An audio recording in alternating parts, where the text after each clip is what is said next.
Halo anak-anak, bertemu kembali dengan Mr. Agus di pelajaran tematik. Hari ini kita akan lanjutkan pembahasan tema kita. Tema 4, subtema 1, pembelajaran 1 dan pembelajaran 2. Temanya tentang kewajiban dan hakku di rumah. Adapun tujuan pembelajaran hari ini, yang pertama, siswa dapat memahami cara membuat kalimat saran. Yang kedua, siswa dapat melakukan kemungkinan penjumlahan suatu bilangan. Yang ketiga, siswa dapat memahami pola irama sederhana. Yang keempat, siswa dapat memahami kewajiban dan haknya di rumah. Kita akan lihat pada muatan bahasa Indonesia tentang bagaimana membuat kalimat saran. Ini ada percakapan, ada gambar tentang percakapan dua orang anak. Ini ada anak yang perempuan bertanya kepada temannya yang laki-laki. Dia bertanya, "Kamu tahu ciri-ciri kalimat saran?" Yang laki-laki bertanya, "Aduh, aku nggak tahu ya."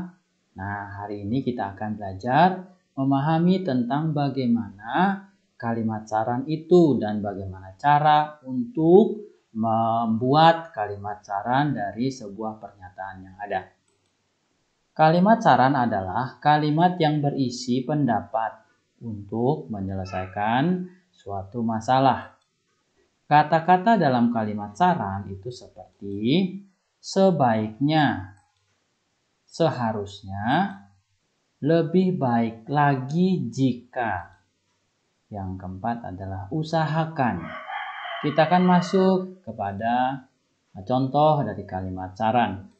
Ini ada kasus tentang ayah menyuruh Tiffany supaya segera merapikan buku setelah selesai belajar. Selesai belajar, Tiffany langsung bermain game. Kalimat saran dari kasus yang ada adalah sebaiknya Tiffany setelah selesai belajar segera merapikan bukunya. Setelah itu boleh bermain game. Kita akan masuk kepada muatan matematika tentang kemungkinan penjumlahan bilangan. Kita akan melakukan dengan dua cara. Cara yang pertama adalah menggunakan rumus. Rumus yang ada adalah A tambah B sama dengan C. A ini adalah bilangan pertama, B itu bilangan kedua, C itu adalah hasil dari penjumlahan bilangan A dan bilangan B. Lalu untuk mencari bilangan B itu didapat dari hasil dari bilangan C dikurang dengan bilangan A. Untuk mencari nilai bilangan A, rumusnya adalah hasil dari penjumlahan A tambah B atau C itu sendiri dikurang dengan bilangan B. Kita akan masuk pada contoh. Contoh misalnya 200 ditambah B sama dengan 320. Bilangan A itu 200, bilangan B itu ditanya, bilangan C itu adalah 320. Bilangan C itu adalah hasil dari penjumlahan bilangan A ditambah dengan bilangan B. Kita akan mencari berapa nilai B. B adalah, ini dia rumusnya, C dikurang A. C-nya itu 320 dikurang dengan A-nya. A-nya itu 200. Sehingga didapat bilangan B itu adalah 120. Kita akan melakukan dengan cara yang kedua. Cara yang kedua itu adalah tulis dalam bentuk panjang. Misalnya, contohnya ya, 320 sama dengan berapa ditambah dengan berapa? Jawab. 320 kalau kita tulis dalam bentuk panjang itu bisa ditulis dengan 300. Itu 300 itu adalah ratusan, ini bukan puluhan ya, ratusan ditambah dengan 20. 20 itu adalah tempatnya puluhan. Maaf ya, ini Mister ada salah ketik ya. 20 itu adalah puluhan ya. Sehingga didapat 320 itu sama dengan 300 ya, ratusan ini ratusan ya, bukan puluhan. Ratusan ditambah dengan 20 puluhan. Ini bukan satuan, ini puluhan. Oke. Contoh yang kedua, 510 sama dengan titik-titik ditambah titik-titik. Itu sama dengan, kalau itu dalam bentuk panjang, 510 sama dengan 500 itu ratusan, 500 ditambah dengan 10. 10 itu adalah tempatnya puluhan, 10 puluhan. Oke.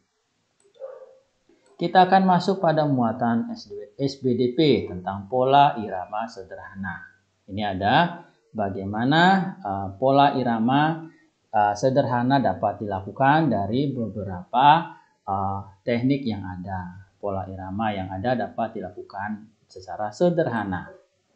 Pola irama adalah panjang pendeknya bunyi. Panjang pendeknya bunyi sesuai dengan ketukan. Pola irama terdiri atas 3 macam. Yang pertama adalah pola irama birama 2. Artinya adalah ada 2 hitungan atau ketukan. Yang ketiga pola birama 3. Artinya ada 3 hitungan atau 3 ketukan. Yang ketiga pola irama 4. Artinya ada 4 hitungan atau ketukan. Jadi kalau misalnya diperintahkan, ayo kita melakukan pola irama 2 misalnya. Jadi ketika diketuk 1 kali, berarti kalian misalnya kalau misalnya pakai tangan ini proknya 2 kali. Jadi prok, prok.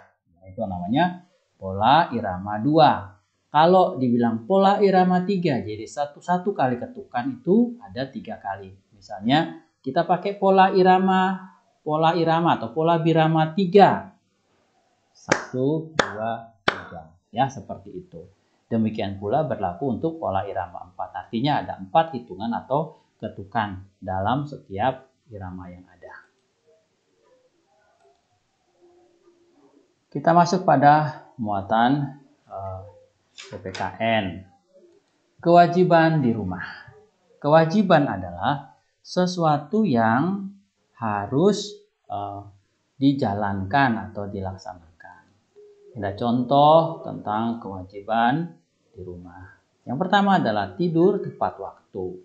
Jadi di rumah memiliki aturan-aturan yang disepakati oleh keluarga tersebut. Misalnya di sebuah keluarga siapa gitu ya, tidurnya pasti ditentukan oleh kedua orang tuanya. Tidur jam 9 malam ya tidak boleh lewat dari itu. Jadi ketika orang tua memerintahkan untuk tidur tepat waktu, itu adalah bagian dari kewajiban kalian, kewajiban anak waktu di rumah. Yang kedua, kewajiban di rumah adalah mandi secara teratur. Mandi secara teratur itu merupakan contoh dari kewajiban yang ada di rumah. Yang ketiga, mengerjakan tugas sekolah. Jadi ada tugas sekolah saat di rumah harus dan wajib untuk dikerjakan. Yang keempat adalah kewajiban anak di rumah adalah membantu orang tua. Jadi orang tua di rumah yang sudah sibuk mengatur keluarga, anak mempunyai kewajiban untuk membantu, meringankan tugas-tugas dari orang tua. Ini ya, contoh kewajiban di rumah. Jadi ini sebuah keluarga di mana ada anaknya, ada ibu, 2 anaknya ya, masing-masing melakukan kewajiban di rumah, membersihkan rumah ya, mengepel, membantu orang tua. Kita akan masuk pada hak di rumah. Nah, ini apa itu hak? Hak adalah sesuatu yang harus kita dapatkan. Contoh misalnya mendapat hidup yang nyaman. Jadi kalian sebagai anak di rumah itu memiliki hak untuk mendapatkan hidup yang nyaman. Yang nyaman seperti apa?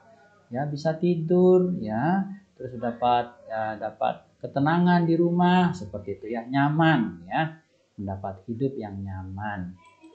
Yang kedua adalah tubuh yang sehat ya. Hak kalian di rumah itu mendapatkan tubuh yang sehat. Caranya gimana? Caranya adalah orang tua menyiapkan makanan yang sehat, yang bergizi buat kalian sehingga kalian memiliki tubuh yang sehat. Jadi haknya kalian adalah mendapatkan tubuh yang sehat dari kewajiban yang dilakukan orang tua terhadap kalian. Yang ketiga adalah haknya kalian ketika di rumah adalah mendapatkan kasih sayang dari orang tua.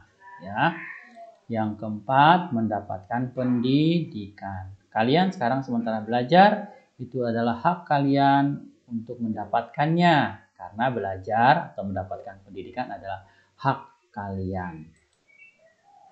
Mendapatkan makanan, yang kelima, hak di rumah adalah mendapatkan makanan. Kalian tidak usah lagi sibuk-sibuk untuk bekerja, untuk mendapatkan uang, untuk mendapatkan makanan. Orang tua memiliki kewajiban untuk memenuhi hak kalian mendapatkan makanan di rumah. Jadi tugas kalian adalah belajar, nanti masalah makanan ya itu adalah tanggung jawab dari orang tua. Adalah contoh ya. Contoh dari hak di rumah ini adalah mendapatkan kasih sayang dari orang tuanya ya. Jadi sebagai anak ya memiliki hak untuk disayang. Disayang oleh siapa? Disayang oleh ibu dan ayah. Disayang oleh kedua orang tua. Mister harap kalian juga menjadi anak-anak yang disayang oleh kedua orang tua kalian. Jadi ketika kalian disayang oleh kedua orang tua, harus bersyukur karena memiliki orang tua yang bisa menjalankan kewajiban dan memenuhi hak kalian untuk mendapatkan kasih sayang dari kedua orang tua kalian. Sekian pembelajaran hari ini. Terima kasih dan sampai jumpa lagi di pembelajaran selanjutnya. Tetap semangat dan rajin belajar.